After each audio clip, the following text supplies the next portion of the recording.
All right, everyone. Hello and welcome back to the Summit Series EU. This is going to be game number 2 of a best of 2 between Fantastic 5 and Level Up. F5 were able to pull off a pretty clean victory last time. They had a bit of an issue in the laning phase, not quite starting out with as much momentum as they'd like, but they were able to take a game off of Level Up, which means that Level Up can no longer automatically win the group stage by getting 2-0 in both series today. Either way, going to be an action-packed game number 2. I'm Android, this time being joined by the lovely Mad Kings. How's it going, man? What's up? What's up? How are you doing today? I'm fine. Just another day, you know. Nothing much happening, I guess. Don't sound too excited, man. Again, yeah, we were both brought in pretty last minute to cover. Another commentator had some issues, but we are right back on track, fully awake here. No more morning voice for me. Fantastic Five starting things out. Similar note here. They grab themselves an IO. They get a Sand King, so not going to be that Nyx assassin. But do you think CK is still a potential for Fantastic Five? Well, not anymore. There we Just go. got. You shouldn't have said that before the ban, man. You just jinxed it. Either I way, did. I'm well, sorry. obviously it could be a thing they were thinking about now that it worked out pretty well. It's okay against the Void because the way you deal best with Void is having long stuns, so you can, take him down. 4 second stun is quite a long time to bring him down, so the CK could work out. The IO being picked up makes sense for Fantastic Five. They run it pretty well, and they like running the IO strategies. Level Up, they don't ban it out, but I guess that's because they decide, okay, instead of just fearing them and then banning it, they go for the same bans that they would otherwise, and they just try to deal better with the IO. This time they have a more team fight focused lineup that can very easily deal with relocate ganks. Like if the Void gets relocated on, he can set up with Chronos, the Elder Titan can set up with an Echo Stomp, and they have multiple opportunities to kind of shut down the IO. All right, so F5, they pick up the Shadow Shaman. That's not a hero we see a whole lot of. He's super, super squishy, requires a decent amount of levels to be useful in team fights. How do you feel about Fantastic Five picking that up pretty early on in their lineup? I like that. It's because you have an IO, you don't have too many stuns on that here. Well, you don't have any stuns on IO, obviously, so the Shadow Shaman kind of fills that role as a Lion would, but you also have the pushing power with the wards, which is actually an amazing thing with the Shadow Shaman, because the other two heroes, they don't really do any pushing. You can see the Alchemist now being picked up from Fantastic Five, a very greedy hero that you kind of want to have in the backside and just farm, farm, farm. So having a support here who can kind of take up that position of like a Drow Ranger, a CK or whatever who can do some sieging damage will be able to give them at least some freedom, because now they can make some trades with Level Up. As Level Up, they have this Dazzle Husker, so they want to be the ones being aggressive early on. And when they go for pushes, then Fantastic Five can just respond with a Shadow Shaman putting down some ward in another lane, and suddenly Level Up needs to like move around on the map a lot more than they would want to. All right, so last picks coming out. We've been breezing through this draft right now, but one important thing to note is we have a Dazzle Huskar on the field for Level Up. They ain't messing around anymore. What does that mean for the pace of the game? I don't think it means too much for Fantastic Five because they already have a lot of tools that work well against the Husker. They have heroes that can move around on the map globally with the IO. They can split push well with the Alchemist as well as the Sand King, and they have pushing power with the Shadow Shaman. So, if anything, I think Level Up is the ones who's actually a little bit worried about the draft, because you kind of want them to just, go from point A to point B as a 5-man unit when you have a Husker, but I don't think it's going to be that easy for them. Fantastic Five will try to just chase them around on the map and force them to make rotations, and we'll see how well Level Up can deal with it. That's pretty much how it determines the game, I guess, is Level Up's rotations, whether they can deal with Fantastic Five's movements on the map early and then, make their pushes work. All right, we'll have to see what is going to be happening moving forward. Alchemist, I mean, again, going to be taking a little bit of time to come online, but Huskar can just start diving face from level 1 or 2.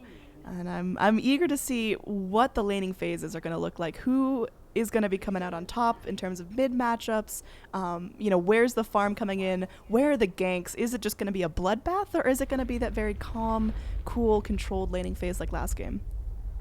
I expect that Level Up will pick up something in the mid lane that can put some pressure on the Alchemist, or at least make some heavy rotations early. They do ban out the Timbersaw from Fantastic Five, makes sense. Timbersaw is a horrible hero to play as Alchemist. The Ursa gets banned out by Level Up. A little bit surprising. I guess Ursa is good against the Husker, but the same can be said the other way around. It's good against the Alchemist, so if they were to put some pressure on the Alchemist, that could have been a good hero. They do pick up the Invoker though, so a good amount of burst damage. Most likely will be the Exalt style Invoker, and it gives them some global presence, but it's not that amazing against the Alchemist in the lane. So I'm a little bit, so and so with that pick. Yeah, I mean, definitely out of flavor a little bit. It's not the absolute top of the top like it used to be, but we'll see how Fantastic Five deal with it. They're going to be dipping pretty heavily into their reserve time for their last pick. Assuming we're going to be seeing a safe laner here, but anything can happen with that Alchemist. Well, against the Invoker, the Alchemist should not really have any reason to not go in the mid lane, so I expect as a safe laner, you have an IO on the field, you clearly want someone who can value with the IO. I guess left in the pool would maybe be something like the Sven. You have a lot of physical damage, so you can deal pretty well with the Huskar. He can farm very fast early on. He doesn't really take the same farm as the Alchemist does, because he can focus on the Ancients while the Alchemist takes the jungle farm. You may go for an early build on the Sven if you pick it up, something like an Armlet, rather than going for like a greedy Helm Echo Saber build, but I could still see it working out. Yeah, I mean, the thing about the Sven is even with that early game style build, he just doesn't come online. He's not as powerful as a Huskar at like minute 10, so Fantastic Five needs something that might be up and fighting a little bit early. They do have that IO, so they can pick up those nice little IO partners. CK is not going to be in the pool. Tiny, not really something Illidan loves to do, but, I mean, what else is there besides the Sven? I'm wondering, I mean, they could perhaps go for something like a Slug, a very early game focused hero that can kind of create some chaos on the map. It's not that amazing against the Faceless Void, but that's pretty much the only hero that Slug isn't good against this game. And with the IO, the Slug can farm pretty fast, but... Oh! Okay, so they go for some Illidan stuff. That's What? definitely... I have not seen Illidan Vengeful Spirit in like 6 months. Yeah, that's definitely an Illidan hero. I mean, back in the day, he played Vengeful Core all the time, so...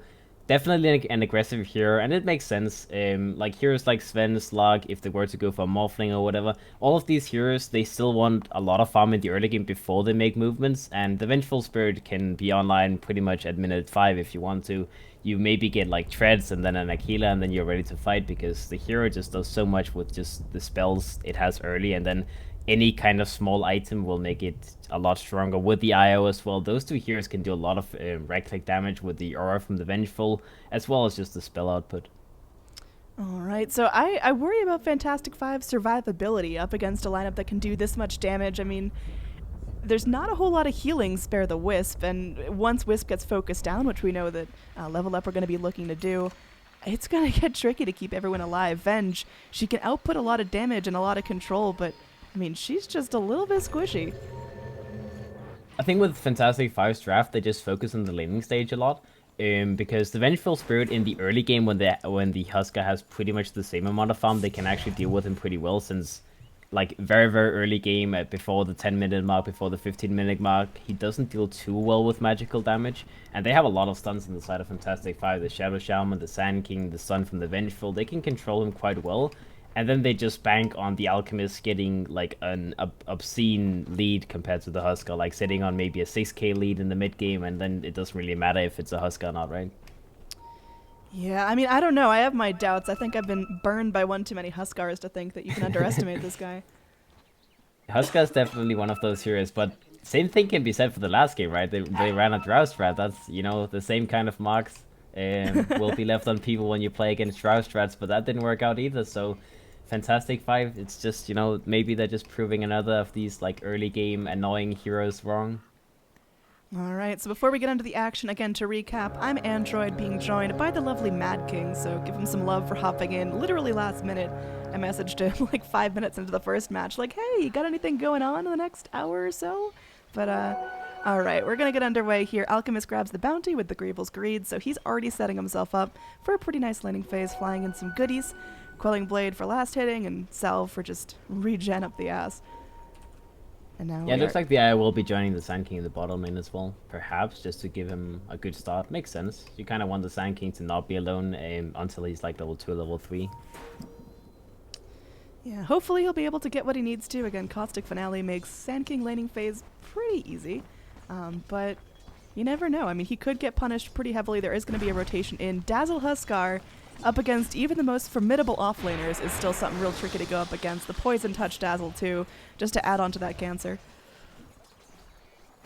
Now up top, we are going to have Shadow Shaman going in with the Shackles, but of course, Time Walk from the Void makes it really difficult to actually secure any kills. Yeah, they don't have the greatest kill potential in this lane, especially when they only have the 2 heroes. They do have 2 stuns, but obviously the damage output of those 2 heroes isn't really that great. Before like maybe level 3 they would start getting some kill potential on the Void. If they can just keep him out of experience range though, that's more than enough. As Joel, that's pretty much his like main mission in this game. Just, you know, can I make him miss 1 last hit, 2 last hits, or whatever. Going in, there is going to be no stun on the Vengeful Spirit. She's opted to pick up a point in Vengeance Aura first. How do you feel about that? It makes sense. The stun is such an expensive spell, so getting it level 1 and using it as a zoning tool is not really worth it because you just empty your mana pool so early. So the Vengeance Aura gives him some harass potential, and it's not as expensive. Yeah, I mean, he's able to get a little bit of chip damage, a little bit of vision, but hopefully, eventually they can lock down the Void, because for right now they're doing an alright job keeping him out of XP range, but well, it can't last forever. He's going to be getting some sort of scale up, and late game Void is not really something you want to go up against. He's still sitting at level, well, barely level 2, very, very soon. The Sand King in the bottom lane in the meantime is almost level 3 though, so it is working out so far. Armen in the bottom lane, obviously with the bottle that he should be having online very soon, will make it a lot easier for the Sand King to be a little bit more aggressive. There's also the stack that they could try and contest with the Sand King. Caustic Finale makes it very, very easy to get last hits here. Yeah, he's able to go in, and it looks like DNZ just not having any of that, letting Sand King get some farm, and that's going to be a huge amount of golden XP going his way. He's now going to be level 3.5. He's got himself shoes and almost 300 gold on top of that at 2 minutes in the game. That's really, really important. Now mid lane, we could have some fun going down. That pre-level 6 Alchemist is pretty easy to get out, and with the Poison Touch, with 3 heroes in the party, even the Fairy Fire cannot keep him alive, so BZZ hits the deck, gives Dazzle the first blood. A little bit of extra gold going his way. He's able to buy up some shoes, some wards. Overall, really nice rotation for level up. Yeah, the yellow side was pretty much in the mid lane for the whole start as well. So the Invoker is having a very, very good start. 20 last hits, 11 denies. The Alchemist only have 5 last hits. So I imagine Armen, aside from just stacking up the camps as well, he will probably move mid and start helping the Alchemist now that the Sand King got his, you know, first couple of levels. And then the Alchemist is now the one who needs some help, I guess. Alright, Yol playing a dangerous game here, going up against the Dark Troll Summoner. And all it takes is 1 leap forward from Void to punish him. 1 hit would take out that Shadow Shaman, but Void, he's going to have his own hands full as the Vengeful Spirit comes in. I mean, Illidan Venge, it's just... I feel like the meta has just changed so much in the last couple of months that makes this a little bit more unusual than it used to be. I mean, core Venge used to kind of be a staple in the meta. When you saw Venge, you weren't sure if it was support or core, but Illidan, he's bringing it back here. He's going in. He's got the Blightstone, so hopefully early Desolator for that little spirit. They're just bringing back the old days with the CK, the Vengeful, you know, just having a good time. Dude, this is Illidan at like the most raw. We are just seeing full-on, unfiltered CIS carry, and I am so excited about this. Yeah, we'll see. He's having a good start as well. A little bit ahead of the Husker. The Husker is having, you know, next to free farm in the bottom lane. The Sand King can't really do too much about contesting him, but he's getting his own farm, so I guess, you know, it's good enough for the Sand King. The Void doesn't really have too many last hits. If you compare like the Sand King's difference with the Void and the mid laners, I think both teams are pretty even though, so it's not really anyone in favor to begin with. Mid lane, there's the Cold Snap popped out onto the Wisp. There is going to be a Sunstrike, not going to connect though. Wisp tries to tether back to BZZ for one last embrace, but will not live to do that. Now up top, Void once again punished out. He has been not getting the best farm. 6 last hits. Certainly not ideal in an offlane situation. We've seen, you know, Voids be able to go and match farm with the safe lane carry, but it seems like the Shadow Shaman was the perfect pick to keep him at bay. Yep, definitely. It's working out pretty well. I think it's also just because of the skill build of the Venge. Like that Wave of Terror level 1, it actually makes the Void have pretty much no armor. I think it's like 4 armor reduction, 3 armor reduction, so most of his armor gets removed, so it makes it very easy to just get some value right-clicks in on him. Even if he is the Void, he can backtrack some of the damage. You know, it's a 20-second cooldown when it's level 1 and level 2, so it's not the easiest to just spam out. Alright, now it looks like Level Up are doing really well in all of their lanes. The one Oh, exception Void. might be this Titan. Ooh, Void up top is going to get picked off. It costs Yol everything he's got. Illidan, low health, low mana, and there is going to be a Sunstrike coming in. Unfortunately, the Venge not going to be picked off by that. The Spirit still chasing Elder Titan. Can he catch up to Illidan? Looks like maybe not. There is going to be no Poison Touch, and the Dazzle goes in for the one right click, but there's going to be enough to keep the Vengeful Spirit alive. No amount of ganking can keep this Venge down. Oh boy, Illidan is playing a dangerous game and winning. Yeah, he got a kill, and worth it. Forced 2 rotations, they didn't get anything, so that's pretty expensive from the side of level up. As did they rotate 3 people? No, they rotated the 2 supports and they didn't get anything for it. So now that frees up a little bit of space for the Alchemist, frees up some time for the Sand King as well, and overall that's a 1 fight for Fantastic 5. They get a good kill and they don't lose anything. Alright, I was gonna say before that fight broke out that the Elder Titan is starting to suffer a little bit in terms of experience. He hasn't really found a home, hasn't really been able to sit in the jungle for too long either, so he's only gonna be level 3 now. Well, hold that thought, as he could find himself another kill. There is gonna be Invoker at the ready, but no mana for a Sunstrike. So they have to let the Sand King off with a warning for now.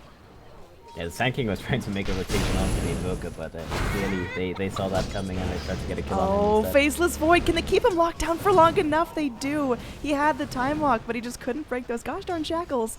Yol being a little bit too annoying here. And, well, Illidan having a really successful lane. Overall, last hits, he's going to be one of the leaders. 45 and 42 by the Invoker and the Huskar respectively, but for an early game Venge, she's definitely where she needs to be. Yeah, this is where the dual lane with the Shadow Shaman just works out perfectly. He has so many Emperor. stuns in one hero that they can get kills. I think this might be a kill. There's no unstable concoction for the holds, but I think they should still be able to do it. Yol's got no more mana, can't go in for the Hex. There will be a close range stomp catching up BZZ, but they're still hot on his heels. I think he just buys out and hopes for the best, but... Oh, there we go. They find him again. Ether Shock and one more right click means Shaman is able to find another kill for himself.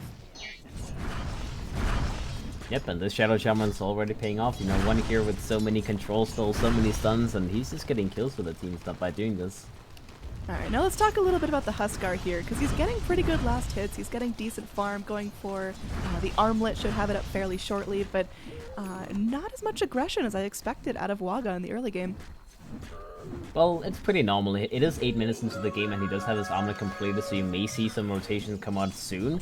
But I would say that it's probably a lot more likely that the supports will rotate to his lane, they will get the tier 1 tower on the bottom lane, and then he may start making some movements into the mid lane or whatnot. Well, speaking of movements here, we've got Golden Star flapping his tail. That's not really a movement Waga can deal with. He's going to get very, very low. Does have the life break available, though. They're looking to jump back in onto the SK, but with the Wisp coming in, RMN saves his life there. Big ulti down, and they weren't able to find the kill on the Huskar. I mean, how That do was you... an ambitious jump on a Huskar, Yeah, though. I mean, he was pretty safe, and Dazzle was nearby, did have the Grave as well, so don't really know if they were going to find anything off of that, and all it really does is make Waga that much more angry if he goes in for the life break. Now up top, I we've think got our first Fantastic Chrono, a Five is Sunstrike to follow up. Illidan could be in some trouble here. The Stomp from Emperor means this poor little Venge might not be able to escape. She's got one stun, one opportunity, but Pwn, he's got that time walk and should be able to catch up. Oh, the juke, not going to be enough. She's killed behind her own little safety tree. Yeah, and like you said, you know, big ultimates used on both sides. The Sand King used the epicenter, the Chronosphere was used from the Faceless Void, but in the end it's level up to get the big kill that they wanted to. Alright, so overall kill momentum, and it's dead even, 3 for 3, but I feel like the Vengeful Spirit's getting just a little bit too much space. She was picked off there, but that was her first death. She's getting the items that she needs, full treads already. A little rumble in the jungle here as an angry BZZ pops onto Emperor, but, well, the Elder Titan won't be picked off this time.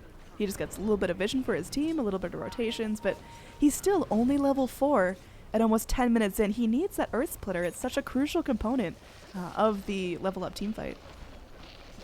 Yeah, definitely. He needs some mills. He hasn't actually been in a lane apart from the mid lane, like helping out the Invoker for the whole game, and now in the bottom lane, we actually have Wagamon maybe in trouble. I mean, you've got the two flimsiest heroes in the game trying to right-click him here. He's got the armlet toggles, and he looks like he's just going to turn this easy kill onto the Wisp. And there's going to be the Shallow Grave. Dazzle's got the heals as well. I think Yol's going to be the one in trouble here. He's got the panic wards, but big cooldown for potentially low reward. He tries to TP out. Waga, is the life break enough? No.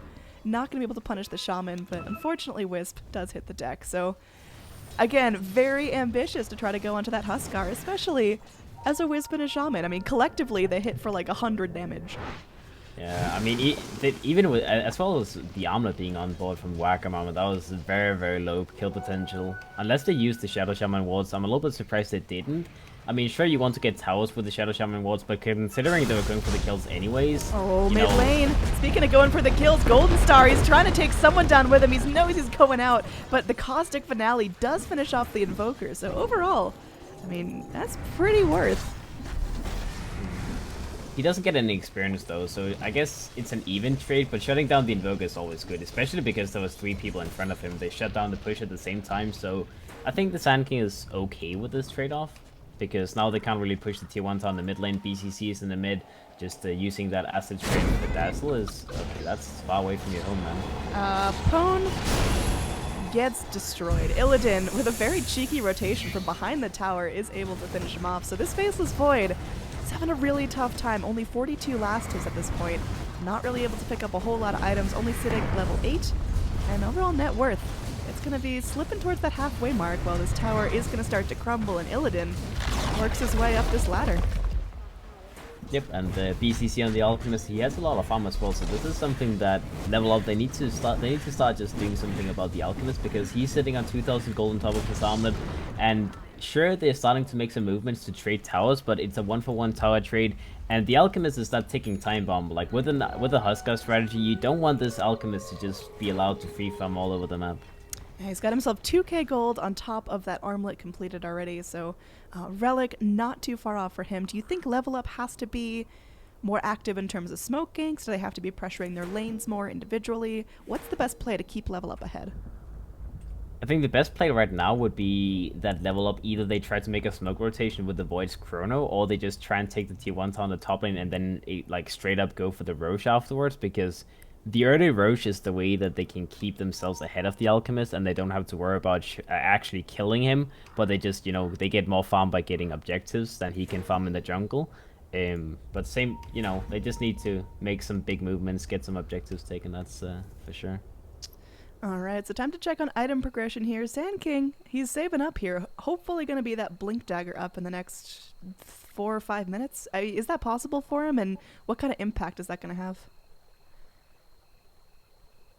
In this game, I don't really think it changes too much, actually, because before the Radiance is online on the Alchemist, it's not like the Sand King's initiations will be a lot better than just walking up and using his ultimate, because every single time he went up and used it, like, it's just been, you know, himself on a solo mission doing some things. I guess they have a small teamfight potential if they use the Vengeful Spirit and then just go for, like, some sort of 4-man or 5-man, but they don't have any teamfight spells apart from the Epicenter. They don't have like follow-up spells except for maybe the Shadow Shaman using his Serpent Wards in a fight. I don't see that happening though early game. Alright, so talking about our Shadow Shaman here, really high impact so far. He's got himself a 3-1-1 kill score. He's consistently undervalued because he's just so squishy. He takes a lot of levels to be useful, but we saw his Serpent Wards be able to pick off that tower top. His Ether Shocks have been great. The Shackle's certainly one of the best components to keep the Void locked down. I think they're getting a ton of use out of him. Could this be the start of seeing more Shadow Shaman in the meta, or is this really situational to this game? I think Shadow Shaman becoming like being more picked actually makes sense, because small teams, at least in the like CIS region and the EU region in general, they go for these like dual or tri lanes. Or they go for like a dual lane mid, and in a dual lane the Shadow Shaman is pretty good because, like you said, you get those levels that you require. You don't have that traditional tri lane where you don't really get anything. So it makes sense to have a greedy hero like Shadow Shaman, relies on levels and farm. And he's getting it. Like you can see this game, he got a couple of kills, he's getting levels in the lane, and he also has some impact by already getting the first half of the game with his first use of the ultimate. Yeah, I mean, it's definitely working out so far. Now, our little Io here feels a bit less impactful than Yol on the Io last game, tethered up with Illidan on the CK, but still getting what he needs to. Has the bottle, couple of wards going for him. Where is this Io going to shine? Who does he partner with? When do they jump in? Is it kind of that, you know, whoever needs the Io gets the Io, or is he going to be strictly partnered up with Illidan or Alchemist or what? I think he's going to be partnered with Illidan for pretty much the biggest part of this game. Only when the alchemist is, you know, at his fighting shape, when he has his radiance, mantis style, octarine, and etc., he may be the one that Armen goes to. But before that happens, it's going to be Armen plus Illidan, and he's probably going to be like more of a conservative IO this game, like, you know, focusing on keeping people alive and saving them rather than with a CK where you can just be super aggressive.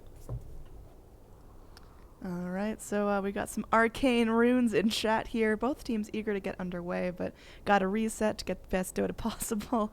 So let's see what's going forward. What do you expect out of the next 10 minutes of the game? It's pretty even kill score now, but who's going to start to blossom and who's going to kind of fizzle? Where are the big rotations going to be?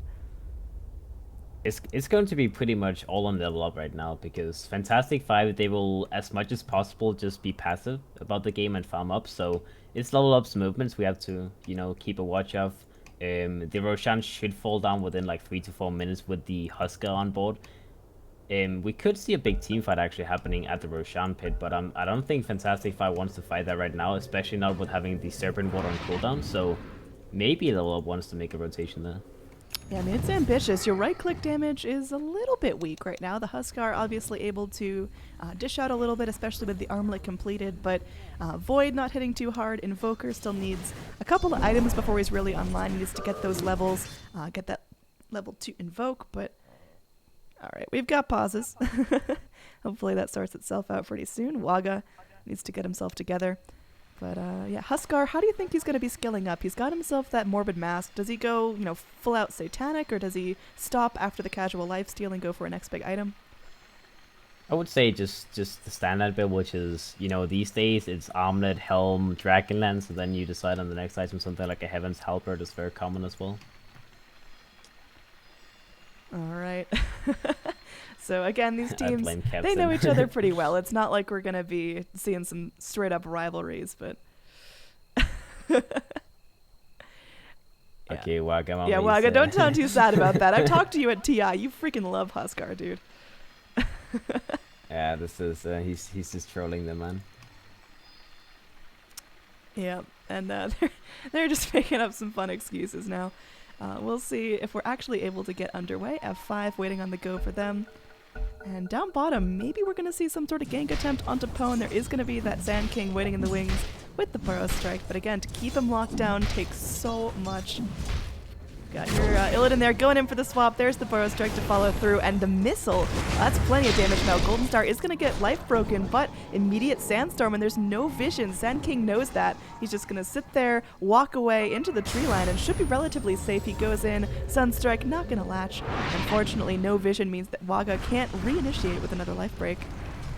Yeah, very smooth rotation from Fantastic Five, utilizing that early game power of the Illidan Vengeful Spirit. You can see when you have early levels on a Vengeful Spirit, that damage output with the magic missile is pretty crazy. So they get another pick off, and those small pickoffs on the side of level up just keeps shutting them down from getting the objectives they want to. They will still make a rotation for the Roshan pit. You can see the Void, he's making his way here as well. They do have the Chronosphere available as well, so after seeing Fantastic Five making that rotation bottom and then like backing up, they feel comfortable about taking the Roshan. They do have the Chronosphere, they do have a lot of big ultimates available if they need to defend this, and it should be fairly easy for them to just clear it up. Alright, so Waga should be able to secure the Roche unless things go real south. Meanwhile, I mean, we've got Yol just manning up, trying to take out this tower on his own. He pops out the Serpent Wards, will be TPing back to base, but serious chip damage done to that tier 2. Now mid lane, we are going to have a bit of a standoff coming in. The Stomp connects onto Illidan and friends. They are able to get themselves out. Relocate ends, and it looks like the Radiant, well, they're just sitting back enjoying life right now. Huskar's got a second life, he's got lifesteal, he's got 1,000 gold. This should be a nice little power spike for level up if they can actually ride this momentum into a tier 2, tier 3 push. Yeah, it's a much needed power up, like you said. It like the Aegis on a Husker is the most important thing. So even though they gave up so much on the map, like Fantastic Five, they utilized every single second of that push, of that Roshan attempt. They got the push in the top lane, almost got the tier 2 tower, they got the tier 1 tower in the mid lane, which is a lot to give up for Roshan. But since you have a Husker, you rely so much on the Aegis that even giving up like nearly 2 towers may be a necessity, because you have an IO, so it's not like you can just freely move around the map and get a like clean Roshan kill. Alright, down bottom, Illidan again continuing to find space. This Vengeful Spirit, I mean, she starts off kind of slow, but she can gain momentum very, very quickly. That's the power of the carry Venge. That mid game is where she shines. So if she's able to secure a tower, group up with her team, and take a fight, I mean, this could probably be a good timing for her. Now, top lane, there's going to be that 4-5, but it does not look like anyone from F5 wants to get back and deal with the damage, so tower goes down pretty easily. Kind of a standoff here as bottom tower falls as well. There's going to be a pressure in on the tier 2 for both sides, but again, game of chicken right now. Who backs off first? Yeah, this is the scary part for level up. This is what I was talking about in the draft that I worry about for level up, because now they're pushing a tier 2 tower in the top lane, but they're getting pushed out in 2 lanes at the same time, and with the Shadow Shaman walls alone, it doesn't matter that it's a support hero pushing the mid lane. Like, he does enough that they have to respect this. Like, they will get a tier 2 tower in the top lane and then instantly make a rotation, but this is kind of what Fantastic Fight just wants to have happen. They want to force level up to make rotations about what they are doing, rather than them making like TP rotations to the base and try to defend. Chrono will connect. Illidan just smack dab in the middle, gonna take a Sunstrike as well, so looks like they will end up not losing the Vengeful Spirit as Ambulance Wisp comes in. Wisp making the ultimate sacrifice. I do not think this Ball of Light will live after this relocate, but Golden Star is there for the little tether, but no. Goodbye, RMN, you served your purpose, and well, Vengeful Spirit, she lives to see another day. Yol not going to be punished for his pressure into the mid lane. Again, the wards were dropped and did a significant amount of chip damage, about half health now on that mid. Before that, there was the wards dropped in the top lane. One more creep push will get this top tower down. Yeah, I'm a little bit surprised the Vengeful Spirit didn't back up early, because they saw them TP out in the top lane, so if he was a little bit quicker and the IO maybe tethered to him earlier just to give him the movement speed buff, they could have gotten out without losing like anyone. But either way, they lose the IO as the only one. They get half the tower in the mid lane, half the tower in the bottom lane. They lose the top tier 2 tower. It's a very even trade, and keep in mind, level up they have the Aegis, so they're the ones who wants to make the plays right now. Yeah, I mean, The Alchemist they've as still well, got the Radiance, Aegis so on the Huskar, like you mentioned. He's going to be looking to pick up his next big item, saving up 1,500 golds on top of that completed helm. So we'll see how much he's able to get done now before he picks up that next big item, because there is a decent amount of push now from level up. F5 looking to weather the storm. Again, a late game farming Alchemist is nothing to be, underestimating. He's got himself the Radiance now with 1,200 gold on top of it. But the towers continue to fall. There's only one tier 2 left for the Dire side. They've got to start thinking about their structures and their map control. yeah, this is a very scary timing for level up though, because they have this maybe 5 to 10 minute window right now where they're still pretty strong. They can still very well take team fights, but if they don't get maybe a set of racks taken or a convincing team fight within this space, they have given so much farm for the Alchemist up. They haven't really tried to kill him yet this game, and you can see his net worth is just getting out of control. He's 2,000 gold ahead of the Invoker. With the Radiance, that will just increase by time, so they need to continue getting these structures. They have gotten 2 tier 2 towers, which is fine, but if they don't continue getting a lot of big structure kills or structural damage, then it can be very hard for them. I mean, I think right now Fantastic Five are content to let Level Up kind of push in as long as they're sticking close together. Because when Level Up do push, they bring in 3-4 heroes to a lane. And right now you can see that's going to be Yol pushing out the bottom lane. You've got BZZ farming in the top lane. So yeah, they lose their structures, but they're not being suffocated. It's not like they're now confined to their base that their tier 2s are taken. Yeah, they always get pretty much the same amount of farm that Level Up get, just by being split up on the map and getting the most out of the situation. And this is also just the perfect pick for the Shadow Shaman. He has a blink now, so he has a much easier time of getting in and out of these pushes. He may even just be the sole man trying, forcing a rotation from Level Up if he goes in the bottom lane like he is now. If he plants on the wards again in the bottom lane, he will force pretty much at least 3 heroes to make a TP rotation bottom. And this is a support hero who's forcing rotations, right? Yeah, I mean, the rotations are going to be coming in right now as Faceless Void has got the Chrono. I don't think they unleashed the Chrono for this measly Shadow Shaman, but as long as they stop the push, it's all still good. But, well, the push stops in one lane, it starts in another. Golden Star now making some room up top. He's got a blink of his own, 1,500 more gold on top of that. So he's going to be applying creeps to this top tower, which, I mean, did go down in that last push. So maybe tier 3s are going to get a little bit harassed now. Yep, and meanwhile, the clock is ticking. The Alchemist is still farming very well. The Vengeful Spirit is getting a little bit more farm. I imagine the next item will be something like the BKB. just so he has that, you know, magic immunity, doesn't have to worry too much about the spell casting from level up Oh, and look ultimate. at the relocate gank. Yol comes in, hides in the trees, and Pwn just gets dropped. Now there is going to be that life break going in, but Blink away from the Shadow Shaman disjoints it. They go onto Illidan. Definitely not the easiest target to take down. He's burning, but very slowly, and Wisp is able to drag him to safety. So Shadow Shaman just gets right out of there like a sneak. What a play there from Yol. Maybe a little bit ambitious coming back in, but there we go. There's the blink out and TP. Meanwhile, pressure in the top lane as well. F5, I mean, they're just walking all over level up right now. Yeah, they're just forcing them around the map, and it just doesn't really feel like they can make the proper answers for this. Like, the Faceless Void, he does have his flaps plus the blink, so he is available to make these like big plays with the Chronospheres, but we haven't seen any Chronosphere plays come online. He's the one who's always getting ganked, so Pwn's, you know, position on the map just doesn't feel that well right now. Right, now Elder Titan trying to get a little bit of a lead here onto Golden Star. Nice little sleep coming back out. The Earth Splitter as well. Big initiation for the Sand King. Are they actually able to get him down though? The Vision game, it's beating them out at every turn. And now with RMN there, I don't think they can continue to initiate. So Sunstrike dropped, Earth Splitter dropped. That was unfortunate for Emperor. I think the Sand King will be happy with that, you know, cooldown wasted, right?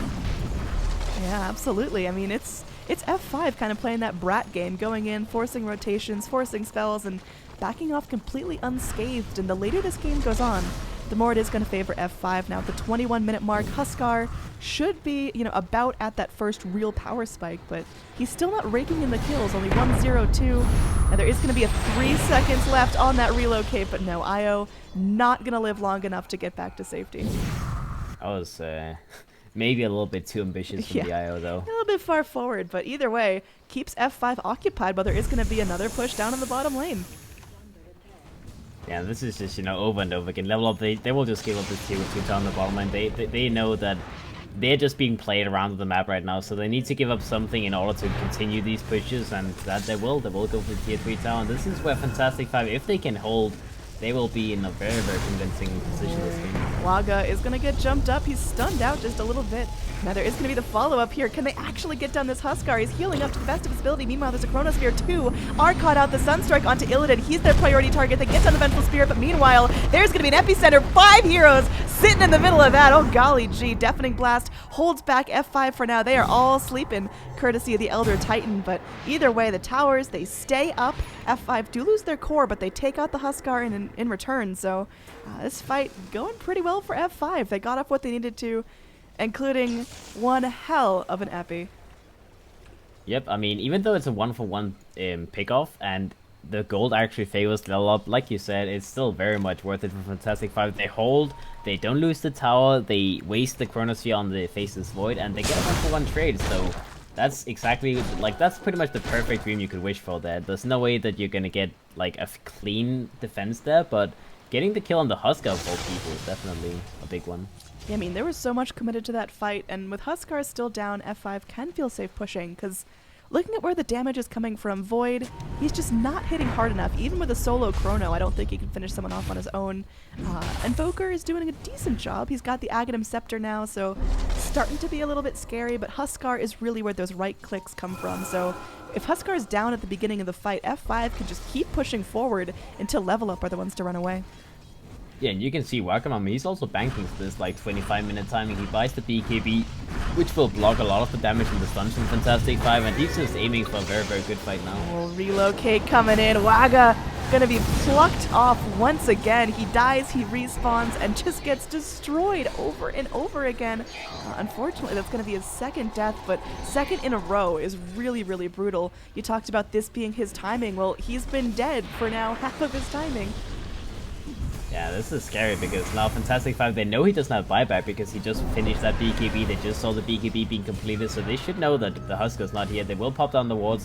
Maybe a little bit of a waste since, you know, they don't commit for this push. But either way, if they force Level Up to just sit in the base, they do a little bit of damage to the tier 3 tower. And like you said, they killed the Huskar again, just like after killing him a second ago. So this is not looking too good for the Huskar. The Alchemist, he's getting very close to this, like, super scary timing. Yes, the Manta Style, the Arcturine Core will be up in maybe like 2 to 3 minutes. And then if you get the Shiva Scott at a good timing, he's you know, he's on a rampage from that second on. Yeah, I mean, BZZ has not been feeling A whole lot of pressure. There will be a rotation for him now. You got the smoke up, the chrono at the ready, Earth Splitter to follow through. But Pwn holds back on the chronosphere just a little bit and will allow BZZ to sit back, smell the roses, but live another day. Yeah, I think he was actually trying to find someone else on the Alchemist, because him plus the ET is definitely not enough damage, even with a Sunstrike follow-up to kill the Alchemist, unless he's like sitting on half HP, so... A nice rotation, sure, but you know, they found the one guy they actually cannot kill, so a little bit unfortunate from Pwn. Yeah, I mean, there was the global follow-up there from the Invoker, but even the most delicious Sunstrike not going to be taking down that big boy now. There is going to be a Roche attempt coming out, so level up. Still showing some signs of life, but pretty decent group up from F5. If they're keen on this, they can get in the pit just right about now. But are they going to be waiting too long here? Looks like they're backing out. They might not even know what's going down. They're pinging bot lane. They know there's very few heroes on the map, but well, Roshan will be traded for some harass onto the mid tower, for a push onto the top tower. Still definitely a good pick for Wagamama. Yeah, I think this is a wise move from Fantastic 5. They could have probably tried to take a fight there, but they're a little bit more content with just BCC continuing to farm until he has the 6 slot when he has the Octarine plus Shiva's guard, and then he can start fighting. Like, they don't want them to fight without him needing to. Like, sure, if they push into the high ground, he will respond to it, he will defend the high ground, but before that happens, they rather just want him to split push and farm up the map rather than defend, like maybe lose a fight at the pit, because it's a little bit better that he just gets his lighting timings. And the Vengeful Spirit in the bottom lane, he does have a BKB completed now as well, which was what he was farming up for, so he will be a little bit tankier now. Yeah, I mean, that's going to allow him to live through these team fights. The problem I see is damage. They are reliant now on the Alchemist damage.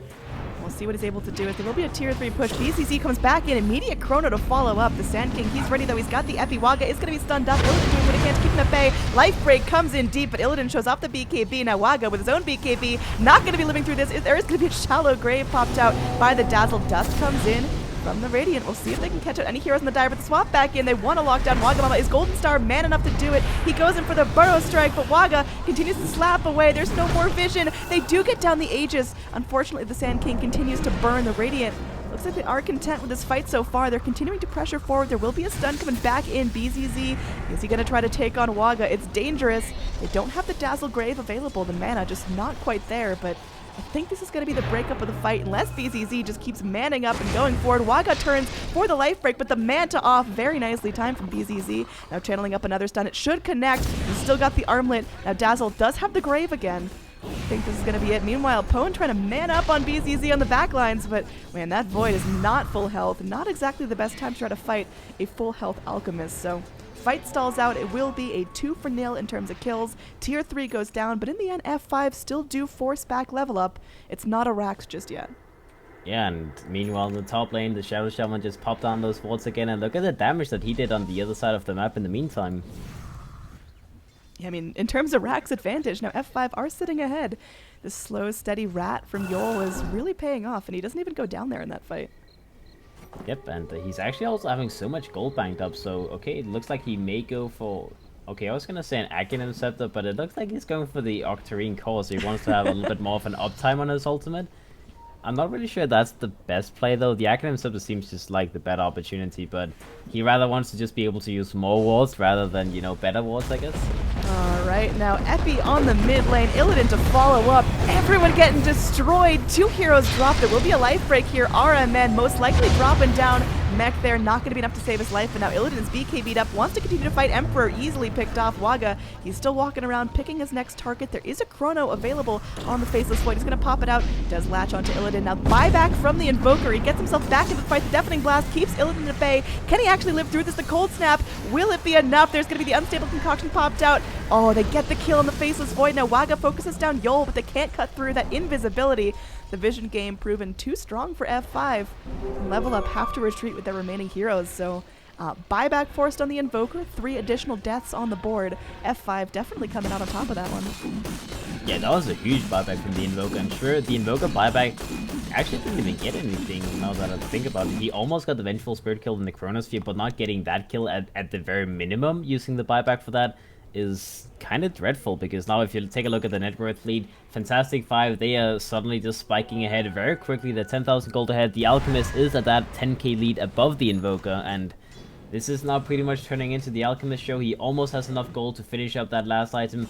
Most likely will be the Shiva Scud this game. He could also decide to go for BKB if he decides to just be the frontline guy who doesn't take any damage. Obviously, there's a lot of magical damage on level up, so BKB could very much be the play. We'll see though.